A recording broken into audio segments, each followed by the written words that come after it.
Okay అన్నప్పుడు చెప్తా. MLA గారు వచ్చేసి మనకి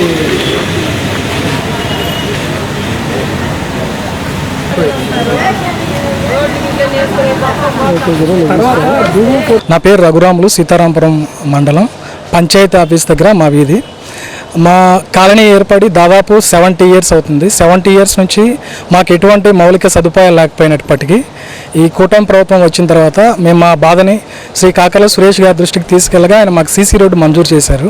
సీసీ రోడ్డు మంజూరు చేసిన తర్వాత మా వీధిలో కొంతమంది సీసీ రోడ్డుని అక్రమ కట్టడాలు కట్టడం వల్ల సీసీ రోడ్డు పని పూర్తి చేయడానికి వీలు లేకుండా పోయింది. సో తగు విషయంలో మేము గ్రామంలో ఉన్నటువంటి ఎండిఓ ఆఫీసు మరి పంచాయతీ సెక్రటరీ అండ్ ఎంఆర్ఓ గారి దృష్టికి తీసుకెళ్ళక కూడా వాళ్ళు మాకు ఎటువంటి న్యాయం చేయకపోగా తిరిగి వాళ్ళే మమ్మల్ని ఆ రోడ్డు చూపించడానికి మమ్మల్ని డాక్యుమెంట్లు అడుగుతున్నారు. సో మేమేం చేసేది లేక పీజీఆర్ఎస్ నందు కలెక్టర్ గారి దగ్గర అర్జీ ఇవ్వగా ఆ అర్జీకి కూడా వాళ్ళు వచ్చేసి అక్కడికి వచ్చి జస్ట్ ఫొటోస్ దిగి ఆ రికార్డులో ఏం పరిశీలించకుండా ఎంత ఉంది, వాళ్ళకి ఎంత ఉంది, ఆక్రమించిన వాళ్ళకి ఎంత ఉంది, ఆ రోడ్డు ఆక్రమించారా లేదా అని చూడకుండా కూడా వాళ్ళు జస్ట్ వచ్చి ఫొటోస్ దిగేసి ఎండార్స్మెంట్ కూడా మాకు ఇవ్వకుండా అది ఆన్లైన్లోనే పెడుతున్నారు.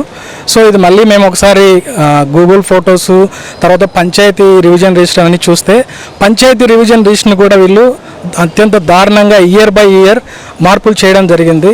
సో మేము ఉన్నతాధికారులను ఏమడుగుతున్నామంటే పంచాయతీ రికార్డ్స్ని ఎలా మారుస్తారు వీళ్ళు, ఇయర్ బై ఇయర్ ఎందుకు మారుతుంది ఇది కావున మీ అందరూ ఒక్కసారి ఇది 10 మందికి ఉపయోగపడేది కాబట్టి 10 మందిని దృష్టిలో పెట్టుకునేసి దాదాపు ఒక 50 ఇళ్ళు ఉన్నాయి ఆ కేంద్రం.